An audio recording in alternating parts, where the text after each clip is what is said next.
जय गुरुदेव। गुरुदेव। जय गुरुदेव। जय गुरुदेव। रे मन मुसाफिर निकलना पड़ेगा, काया कूटी खाली करना पड़ेगा। रे मन मुसाफिर निकलना पड़ेगा, काया कूटी खाली करना पड़ेगा। भाड़े के क्वार्टर को क्या तू संभाली, जिस दिन तुझे घर का मालिक निकाले। भाड़े के क्वार्टर को क्या तू संभाली, जिस दिन तुझे घर का मालिक निकाले। इसका किराया भी भरना पड़ेगा, काया कूटी खाली करना पड़ेगा। इसका किराया भी भरना पड़ेगा, काया कूटी खाली करना पड़ेगा।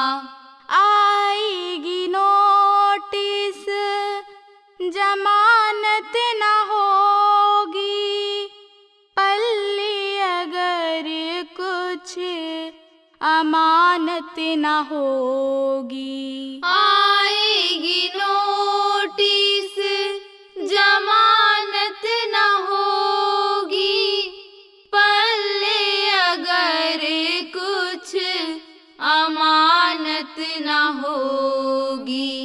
हो कर के कैद तुमको जाना पड़ेगा, काया कूटी खाली करना पड़ेगा। हो कर के कैद तुमको जाना पड़ेगा, काया कूटी खाली करना पड़ेगा। यम की अदालत में जब तुम चढ़ोगे, पूछेंगे हाकिम तो क्या तुम कहोगे। यम की अदालत में जब तुम चढ़ोगे, पूछेंगे हाकिम तो क्या तुम कहोगे। पापों की अग्नि में जलना पड़ेगा, काया कूटी खाली करना पड़ेगा। पापों की अग्नि में जलना पड़ेगा, काया कूटी खाली करना पड़ेगा। कहे गुरुदेव फिरेगा तू रोता, 184 में खाएगा गोता। कहे गुरुदेव फिरेगा तू रोता, 184 में खाएगा गोता। फिर जन्मना और मरना पड़ेगा, काया कूटी खाली करना पड़ेगा। फिर जन्मना और मरना पड़ेगा, काया कूटी खाली करना पड़ेगा। रे मन मुसाफिर निकलना पड़ेगा, काया कूटी खाली करना पड़ेगा। रे मन मुसाफिर निकलना पड़ेगा, काया कूटी खाली करना पड़ेगा। जय गुरुदेव, जय गुरुदेव।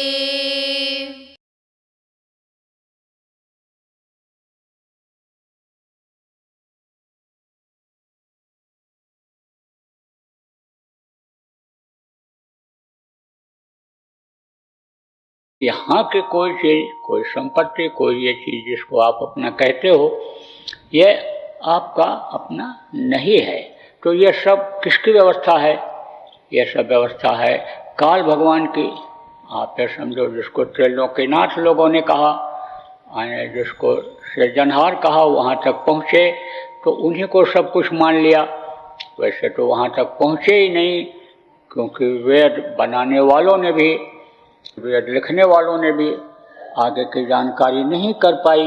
वो तो आवाज़ वहाँ से निकली और ब्रह्मा के मुंह से निकली, और फिर जब इधर आई और उसी से वेद लिखे गए, उसी से आप समझो भागवत लिखे गए, गीता, सब कुछ उसी के आधार पर है।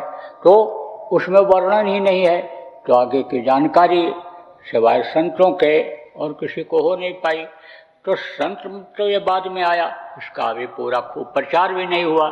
तो लोगों को ज़्यादातर जानकारी वेद रेत की ही है, गीता, रामायण और पुराणों की ही है, इन्हीं चीज़ों की है। आप ये समझो बाइबल की है, कुरान की ही है, जो समझो कि औपचारिक शक्ति के रूप में आए, जो समाज सुधार के रूप में आए, जो धर्म की स्थापना के लिए आए। आप ये समझो कि उन्हीं की लोगों ने माना, उन्हीं के बातों को पकड़ा।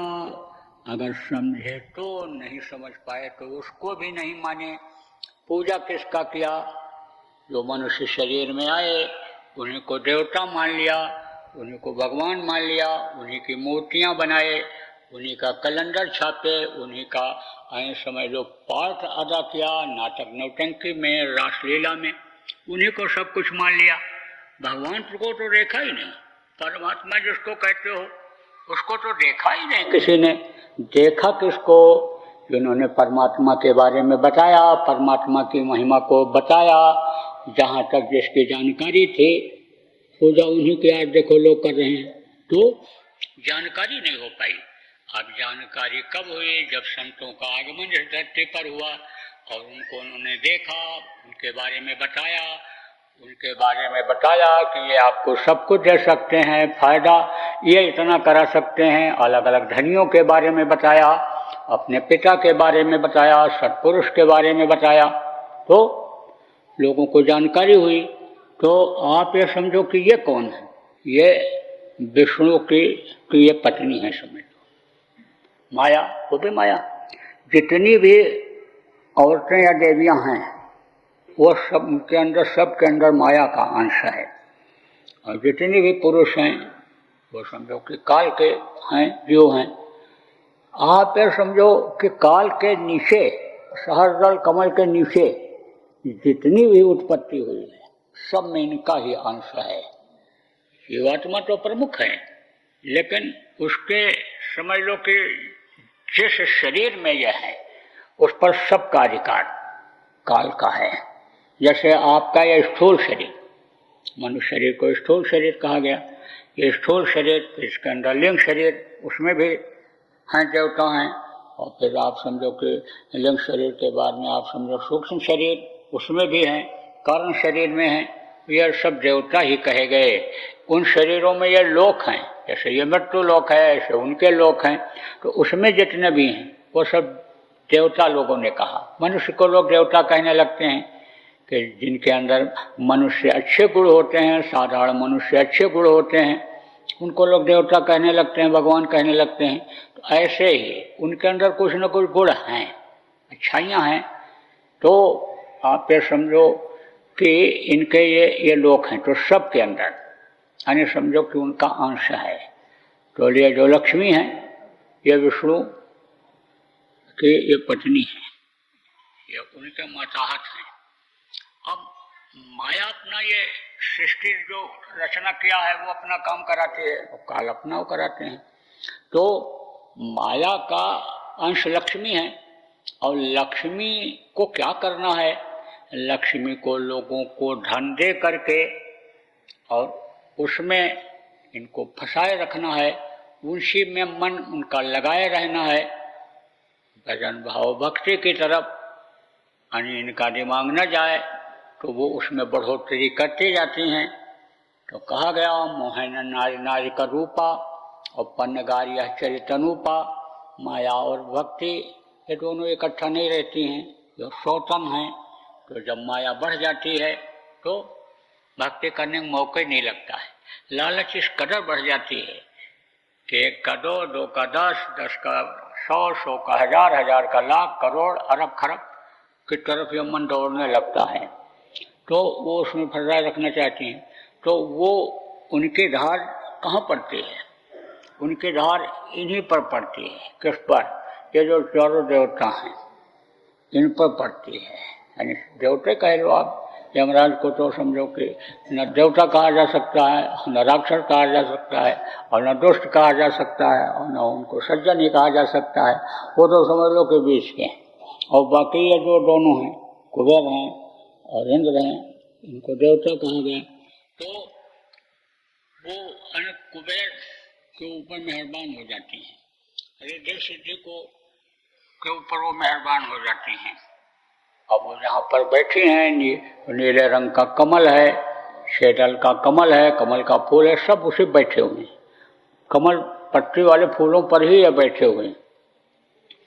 और समझ लो कि वो ये लाल रंग का है और वो नीले रंग का है। वहाँ पर हिरिंग हिरिंग हिरिंग की आवाज़ आती रहती है। तो बहुत से लोग वही मंत्र बताते हैं, ओम ह्रीं क्लीं, ओम ह्रीं क्लीं, ये बताते हैं। तो उससे कौन खुश होता है, ये खुश होते हैं जब ये आवाज़ लगाते हैं, ध्यान लगाते हैं और आवाज़ लगाते हैं अंदर में। जब ताप करते हैं और आवाज़ वहाँ तक पहुँच जाती है, उनको जब ये हो जाता है कि कोई भगत हमको पुकार रहा है, प्रेम से पुकार रहा है, तड़प से पुकार रहा है, तो देख लेते हैं इधर। और जब ये इधर देखते हैं तब उनकी दया उसके साथ जुड़ जाती है। तब उनको क्या मिलता है, तब उनको मिलता है, आप समझो कि धन मिल जाता है। तो ये कुबेर, रिद्धि सिद्धि और लक्ष्मी की पूजा लोग इसीलिए करते हैं, धन मिल जाए। अब जब संत आए तो संतों ने इधर का ये सब खत्म कर दिया, क्योंकि इसमें बहुत समय लगता है उनको याद करने में, उनको पुकारने में, और मन को रोकने में, और मन को विषय वासनाओं से हटाने में समय लगता है बहुत। और इस समय पर घोर कलयुग चल रहा है। आप ये समझो कि इस समय पर पूरे विश्व में 80% से भी ऊपर लोगों के हत्या का पाप लदा हुआ है। हत्या का, कौन सी हत्या? जीव हत्या का। अच्छा कर्म जो करता है, कहते हैं पुण्य मिलता है, उससे पुण्य का फल मिलता है। और जो पाप करता है, यानी समझो बुरा कर्म करता है, उसके ऊपर पाप लगता है। अब आप देखो कि धाराएं यहाँ बनी हुई हैं, यहाँ का कानून बना हुआ है। क्या बना हुआ है कि जो हत्या करता है उसको भी पाप लगता है, और जो बंदूक देता है हत्या के लिए उसको भी सजा मिलती है। और जो योजना बनाता है कि इस तरह से तुम जाना और घर से जब निकलेंगे एकांत में पहुंच जाएंगे तब बंदूक से मारना, तो ये सब सजा के भागी हो जाते हैं। ऐसे ही सब लोग सजा के भागी हो रहे हैं, चाहे जान में हो रहे चाहे अनजान में हो रहे। कोई जान के किसी को मरवा देता है तो वो भी हत्या का भागीदार हो जाता है, और मरवाने वाले के साथ में जो रहता है वो भी उस कानून के दायरे में आ जाता है कि तुम इसके साथी हो, इसका साथ दिया तुमने, इसका साथ किया तुमने। तो अब आप ये समझ लो कि ये बड़ा गहन विषय है, इसको प्रेमियों आपको समझने की जरूरत है कि हत्या जिसने किया, जीवों को जो मारता है, काटता है, लेता है, खिलाता है, और जो उसका साथ करता है, उससे जो जुड़ा हुआ है, उसके बर्तन में जिसका मांस पकाया गया खाता है, उसको खुशी होती है कि हम दावत दे रहे हैं, हम बुला रहे हैं इनको, जा रहे हैं, खा रहे हैं, सब हत्या के भागीदार बन जाते हैं। मांस खाना बहुत बड़ा पाप बताया गया। मांस, लोग कहते हैं कि मांस खाओगे शरीर बन जाएगा, तंदुरुस्त हो जाएगा, हृष्ट-पुष्ट हो जाएगा। बहुत से अज्ञानी डॉक्टर हैं जिनको नहीं जानकारी है, कहते हैं अंडा खाओगे ताकत आ जाएगी, शरीर बन जाएगा, शरीर के अंदर ताकत आ जाएगी।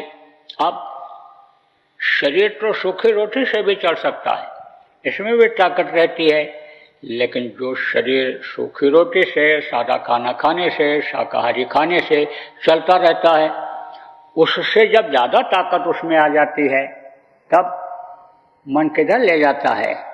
विषयों की तरफ ले जाता है। और जो मांसाहारी हैं, मांस जब खाने लगे, ताकत जब बढ़ने लगी, आप ये समझो कि मांस पकने में जब आने समझ लो कि दिक्कत हुई, क्योंकि मांस गलता नहीं है। आप रोटी डाल दो पानी में, थोड़ी देर के बाद देखोगे कि घुल जाएगा उसी में, लेकिन मांस जल्दी घुलता नहीं है। तो जब वो पका हुआ मांस भी अंदर चला जाता है।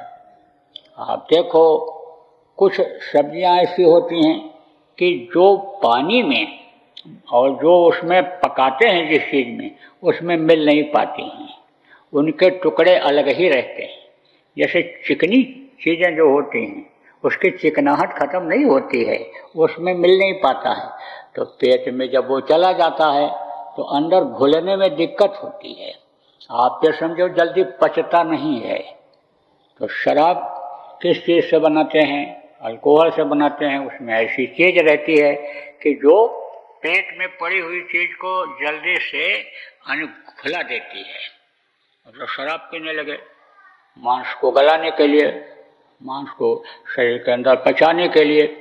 अब जब शरीर के अंदर जब शराब गया तो बुद्धि खराब हो गई, और उधर जो अलग से ताकत मिली मांस खाने के यानी से ताकत शरीर को जो मिली, तो बुद्धि खराब हुई। तो आदमी अपने नियत को खराब कर लिया,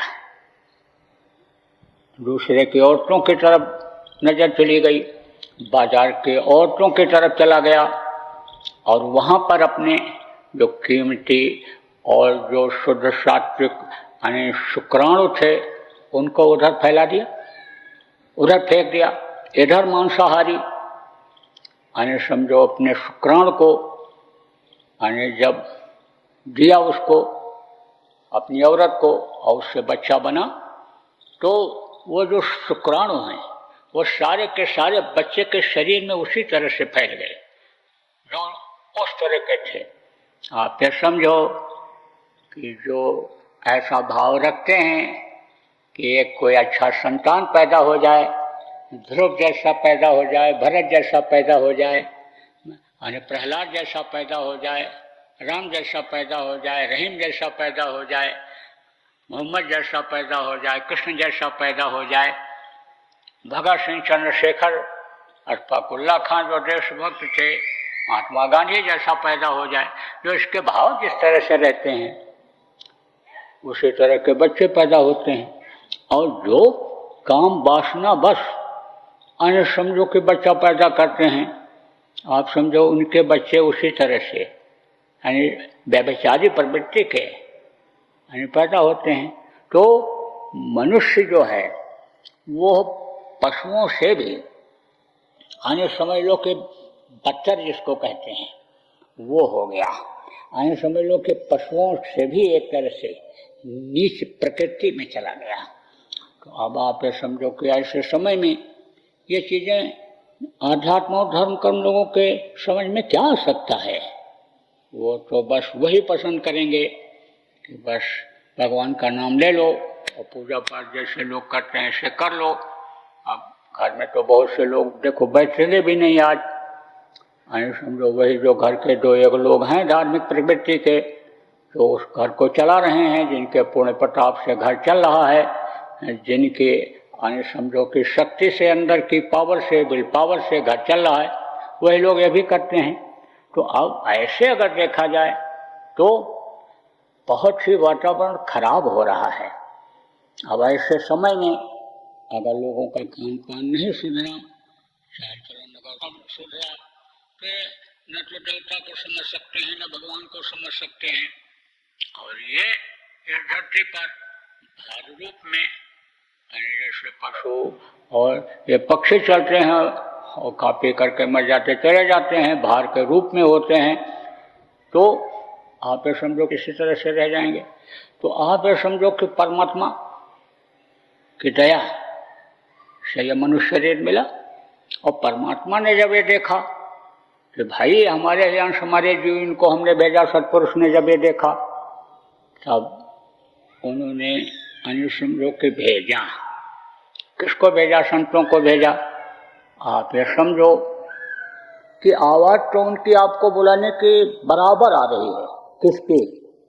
जो सबके पिता हैं, देवी देवताओं के जितने भी भगवान हैं, जितने भी अंडपिंड के जीव हैं, सबके वो पिता हैं, सबके लिए वो आवाज़ लगा रहे हैं। और ऊपर के लोगों के यानी ये धनी सुन दे रहे हैं। ऊपर के लोग के कौन मालिक हैं ये सब तो आप जो नए लोग आए हो आपको भी बताऊंगा। पुराने लोगों को आपको मालूम है, जो नामदान देते समय नाम बताया गया, यह उसके धनी हैं, यह उसके राजा हैं, उनको तो सुनाई पड़ता है, लेकिन वो उस आवाज़ को पकड़ करके जा नहीं सकते हैं वहाँ, उनके अंदर कोई ताकत नहीं है। आप समझो उनके शरीर के अंदर में वो रास्ता नहीं है कि वो जा सकते हो, और आप तो जा सकते हो लेकिन आप उस आवाज़ को सुन नहीं पा रहे हो। आवाज़ को अगर आदमी पकड़ लेता है, कोई भी हो, तो वो वहाँ पहुँच जाता है। जैसे अंधेरा है तो यहाँ तो सब अंधेरा अंधेरा है, आँख बंद कर लो तो है उजाला, कुछ नहीं, अंधेरा ही है। तो यहाँ तो सब अंधेरा ही अंधेरा है, आप समझो उजाला तो ऊपर है। इसीलिए देखो यहाँ रात में बिल्कुल अंधेरा हो जाता है, थोड़ा दिन आता है तो आप भूल जाते हो, आप तो कहते हो दिन हो गया लेकिन फिर रात आनी है, इस चीज़ को भूल जाते हो। तो यहाँ तो सच पूछो तो अंधेरा अंधेरा है। अभी धूप निकला है और बादल आ जाए तो अंधेरा हो जाएगा, तो इधर तो अंधेरा है। आप ये समझो कि अंधेरे में वो सुनाई नहीं पड़ता है, वो दिखाई नहीं पड़ता है मालिक। तो अब आप ये समझो कि आवाज़ सुनाई नहीं पड़ती है आपको। क्यों आवाज़ नहीं सुनाई पड़ती है? क्योंकि वो पर्दा लग गया, दिखाई क्यों नहीं पड़ता है? वो पर्दा लग गया। किसका पर्दा? कर्मों का, जिससे देखा जाता है जिस आँख से, यानी उसके सामने अंदर में पर्दा लग गया और वो आवाज़ यानी समझो कि वो बंद हो गई। जैसे इधर आँख बंद कर लो, अंधेरा में कोई आपको आवाज़ लगावे तो आपको पता नहीं चलेगा कि किधर से आवाज़ आ रही है। कब? जब आप कान के बहरे रहोगे, मैल जब रहेगी कान के अंदर, तब को सुनाई पड़ेगा। बाप देखो बेटे को पुकारता है और बेटा बहरा नहीं सुन पाता, तो बाप की आवाज़ को पकड़ करके नहीं जा सकता वहाँ पर, जैसा से वो आवाज़ लगा रहा है। बहुत से बच्चे देखो कम सुनते हैं या उधर ध्यान उनका नहीं रहता है, तो पिताजी लोग नाराज होकर बोलते हैं ना, अरे कान में तू शुद्ध कड़वा तेल डाल, और तेरी मैल जो जमा है कान के पर्दे के ऊपर वो फूल जाएगी और फिर उसको साफ कर देना। जब मैल निकल जाएगी तो बेटा तुझको सुनाई पड़ने लगेगा। ऐसे ही यानी जिसको वो भेजता है सदगुरु, वो कहते हैं इस तरह से तेरी मैल छूटेगी। ये कर्मों की मैल जो अंदर में तीसरे आँख के सामने, तीसरे कान के सामने ये जो जमा है, ये इस तरह से साफ होगी। अब आप समझो कि रात को किसी को कोई पुकारे तो आवाज़ को सुन करके उधर चला जाता है और वहाँ पहुँच जाता है। और आवाज़ अगर नहीं पहुँच पा रही है और मान लो अंधेरे में लड़का खो गया कहीं, तो कहता है भाई लड़का बहुत दूर तक चला गया भटक करके, अब तुम जाओ आवाज़ लगाओ। कौन आवाज़ लगाता है? यहीं आकर के नज़दीक में आवाज़ लगाते हैं। कौन होते हैं? वो संत होते हैं। वो आवाज़ लगाते हैं जब, तब आने समझ लो कि उनकी आवाज़ सुन करके और फिर लोग आ जाते हैं, इकट्ठा हो जाते हैं। उसका मैल अगर समझ लो कि ज़्यादा है तो फिर वह नहीं सुनता है और सुन करके समझता भी नहीं। तब संत क्या करते हैं? संत जो सुनता है उससे प्रचार करवाते हैं। जितने भी संत आए सब लोगों ने सुनने वाले को पहले आने समझो कि सुनाया और उसको आवाज़ को पकड़ा कर अपने पास बुलाया और फिर उससे आवाज़ लगवाई जा करके। तो देखो बहुत से लोग ऐसे होते हैं जिनसे बराबर कहते रहो कहते रहो कहते रहो और उनकी मैल जब हटती है तो उस आवाज़ को पकड़ लेते हैं। कौन सी आवाज़? कि जो उस प्रभु से आ रही है और संत के अंदर आई और संत की आवाज़ प्रेमी के अंदर आई और प्रेमी की आवाज़ से वो प्रभावित हो जाते हैं। तो देखो आप जितने भी लोग पुराने हो किसी न किसी माध्यम से जुड़े हो, किसी न किसी की आवाज़ सुन करके आप आए हो, किसी ने बताया होगा। आज जो नामदान लेने आए हो आपको भी किसी ने बताया होगा, समझाया होगा। ऐसे ही आवाज़ ही मुख्य चीज़ है। अब वो कौन सी आवाज़ है? जो प्रभु की आवाज़ है, बराबर आ रही है। उस आवाज़ को जब आप पकड़ लोगे तब अन्य समझो की सफाई हो जाएगी और उस आवाज़ को पकड़ लोगे तो निकल चलोगे। अब वो आवाज़ इसीलिए नहीं सुनाई पड़ती है क्योंकि वही मांस खाया, मछली खाया, अंडा खाया, शराब पिया और व्यभिचार किया, तो उसका पर्दा लगा हुआ है, वो कर्म लगे हुए हैं, वो मैल जमा है कान के ऊपर, आँख के ऊपर अंदर वाले। जैसे बाहर की आँख है, बाहर के कान है, ऐसे अंदर में है। आपको बताया गया, जो नए लोग आप आए हो आपको भी और विस्तार में बताया जाएगा और उसको साफ करने का भी तरीका आपको बताया जाएगा। और आप जो नामदानी हो आपको तरीका बताया भी गया। उसकी सफाई कब होगी? कि जब आप सुमिरन करोगे, ध्यान करोगे, जब भजन करोगे, तब सफाई उसकी होगी।